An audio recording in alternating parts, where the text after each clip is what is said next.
John said, do something to show off. I was like, whatever. I'll do crow, no big deal. No, but I wanted to show the crow with that little transition into, it's really kind of like a jump through E type thing. Because advanced arm balances, right? What you just saw was an advanced arm balance, meaning an arm balance where you're balancing on your arms, but what happens in the advanced versions of those arm balances is the arms straighten out. What that requires, like the unsung hero of, I'll say arm balances and the advanced versions of it, but also your advanced entries into handstands, your press-ups, your float downs, so the entries and exits from your handstands. The unsung hero are the wrists, because it's geometry, right? We're gonna break it down mathematical style for a second. Check this out. What we're talking about is wrist extension. So check this out. In a crow, just for an example, if the beginning is arms bent, right? And when the arms are bent, look at the wrist for a moment. Look at the extension that's there. It's basically 90, if maybe a little bit less. When I start to straighten my arms to do the advanced version, notice where my shoulders go and the angle at my wrists. Right? That angle here, where the shoulders are over the fingertips and the wrists have that deep extension, my ability to do that isn't just core strength, it isn't just flexibility, isn't just backline strength and shoulder stabilization, all the things that are like innately required, but it's wrists, the wrists, and the ability to extend. This extension is this, so this is flexion of the wrist, this is extension of the wrist.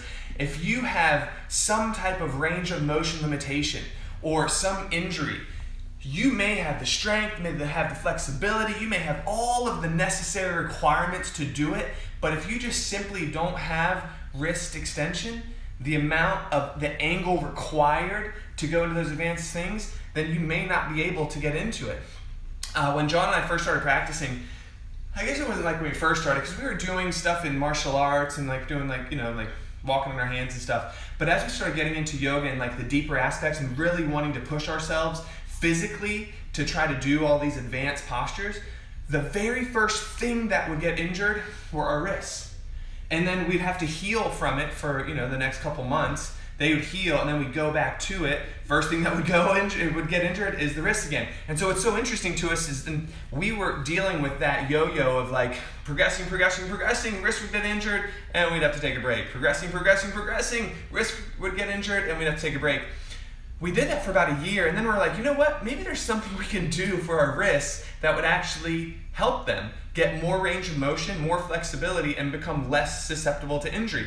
And so now in every class we do, in our flow classes, we do a wrist flow. And the wrist flow is simply, basically, working extension, right? You get your hands in a position, you start moving the shoulders around, you go forward, you go back. You're basically doing little pulsing actions so that the wrist can warm up. Now you can do flexion, not because you're gonna do that in a pose, but just to get the warming process happening, right? To work the deepest extension, finger towards the knees, and then you start going back and forward, back and forward. Once we started implementing this, we were able to do the advanced stuff like the crow I just showed you, and all the other stuff like the press ups into handstands and all that stuff. All that stuff started developing and the wrists were safe. So what's interesting, I have a friend who, when he was younger, he was playing on a trampoline and he fell, his elbow was down and his friend was still jumping and he landed on his wrist. I can't remember if he broke it, but I'm pretty sure he did. When he first started practicing yoga, his extension in his wrist was this. He couldn't go anymore, right? Because of scar tissue that was built up. Over time, he was able to get more range of motion. Now, because of that injury, he may never be able to get to that degree that I'm doing in an arm balance. And so my point is like knowing your limitations, especially in this like little post about the range of motion of the wrist, can free you up from beating yourself up about thinking that you should be doing something and not being able to. Because sometimes it is a joint thing, right? Literally just a range of motion thing that is preventing you from getting into an advanced version. And I guess this brings me to the larger point of the practice, which is like, it's the physical for a good reason initially, but if it's only about the physical, it's like standing on the top of this iceberg, and you're just at the very top of it, and you're just like, that's where you stay. That's it. Like the real power, the real transformative aspect of the practice is what's underneath the water, the deeper aspects of it. So my point is, enjoy the body, practice, progress. Like it's part of like happiness is to feel like you're progressing in your practice, to get better, to do things that you thought were once impossible, super valuable for this and for this.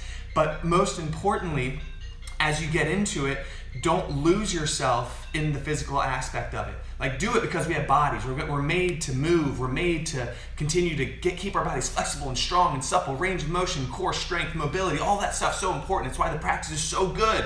But it shouldn't just end there. It should be the vehicle to experience yourself in a different way, right? To remember your wholeness, to remember your truth, that like you are enough as you are right now. Right? You're whole, you're complete, you're not like separate. Like all these like the core teachings of yoga that if it's all about the physical, we'll lose ourselves and the physical will make us suffer. So enjoy it, have fun with it, work your wrist flow, progressing your practice, like go like do more, get better and enjoy it, but don't lose yourself in it. That's the key. By the way, we are having called a class card sale. We're calling it the Bank Vault class card sale. The reason we're calling it Bank Vault is that we extended the expiration up to 2 years. And so if you're interested in getting a 10 card, you get 2 free classes, a 20 card, you get 5 free classes, a 50 card, you get 10 free classes, plus you have 2 years to use them right now at Hot House up until the 31st. So if you're interested, you've been a while, you want to get in, come back in, do so.